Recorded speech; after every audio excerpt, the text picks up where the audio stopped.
25 years ago, Graham Hill, Damon Hill's father, was the reigning Formula One world champion, having won the title in 1968, driving this fabulous Lotus 49.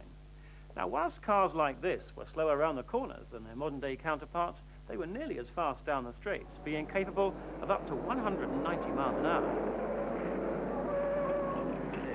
Can we set the slow running up a sniff? How difficult is that?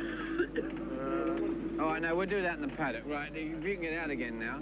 Is it all back on? Right, it's all back on again. Oh, wait a minute. Isn't it quick? You would expect constructional techniques not to have enabled the cars to be as strong as today's, and you'd be absolutely right. Thin sheets of folded aluminium stood no chance compared with the composite carbon fibre survival cells of the last decade.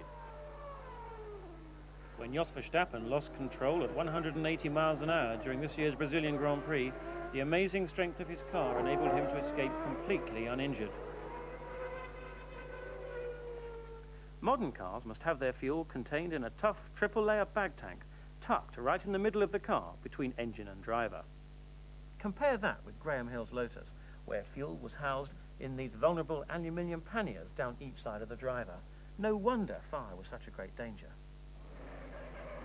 But even if the car held up and didn't catch fire in an accident, the driver was still at major risk because the car didn't even have seatbelts. Drivers thought they were better off being thrown out, away from danger, until sense ultimately prevailed and belts became widespread in 1969.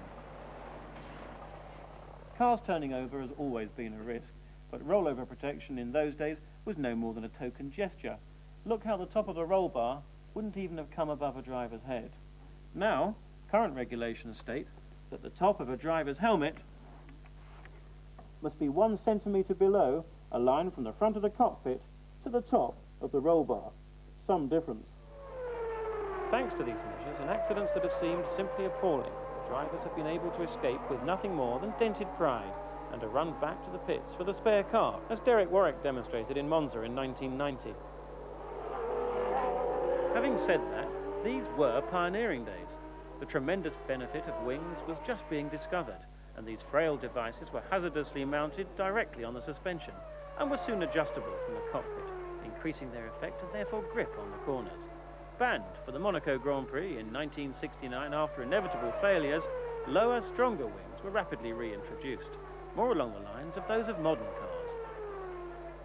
Mind you, Hill's Lotus represented a major step forward compared to cars like this, a mighty 200 miles an hour twin-engined Alfa Romeo from 1934.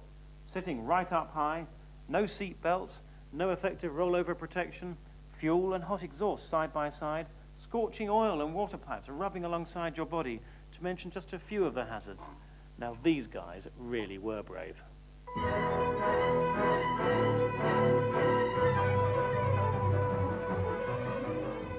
Fires were commonplace, and without today's onboard extinguishing systems, drivers jumped as soon as it looked the lesser of the evils. Today, the refueling uses elaborate aircraft technology, which eliminates leakage of vapor, let alone petrol, whereas in the 30s, the drivers even anticipated a shower of fuel.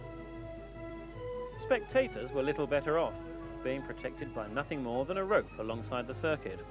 Hard helmets replaced cloth in the 50s, but full-face helmets and proper fireproof overalls didn't evolve until the 70s, leaving Sterling Moss wearing just a polo shirt. As for crash barriers, well, they didn't exist pre-war, though with a bit of luck, strategically placed straw bales would cushion any impact.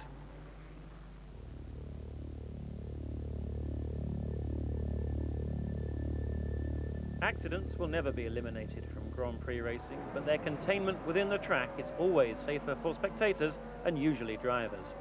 Jackie Stewart campaigned tirelessly for major safety improvements from the late 60s and was instrumental in the introduction of steel Armco barrier to line the full length of every circuit.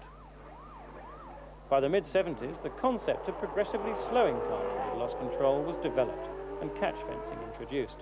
Its capability was put to good effect at Silverstone in 1975, where it worked like a giant spider's web, trapping wayward cars. But drivers could become trapped, and injuries did occur from poles hitting the driver, and it was phased out. More recently, gravel traps have become established as the best solution to date. But it has been the development of the modern carbon fibre survival cell chassis that has been perhaps the most significant breakthrough, something that was pioneered by McLaren in 1981. John Watson proved the benefits at Monza that year when he crashed at 150 miles an hour, escaping uninjured after the driver's cockpit was left intact despite the rest of the car breaking up around him exactly as intended. No sport as demanding as Grand Prix racing can ever be 100% safe, but it has come a very long way in its pursuit of that goal.